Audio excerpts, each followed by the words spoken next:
Hi dear! May comment dito. Sabi niya, medical muna po ba first bago interview? Sa experience ko, ano muna kami?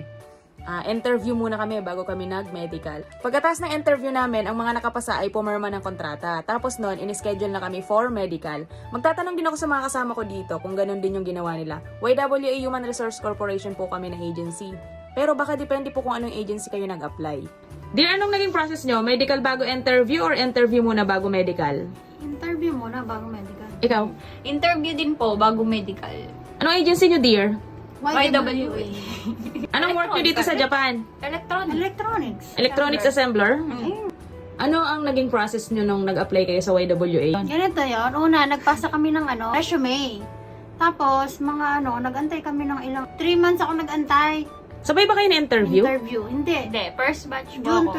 22, June 23. First batch ka na interview, tapos second batch ka na interview. 37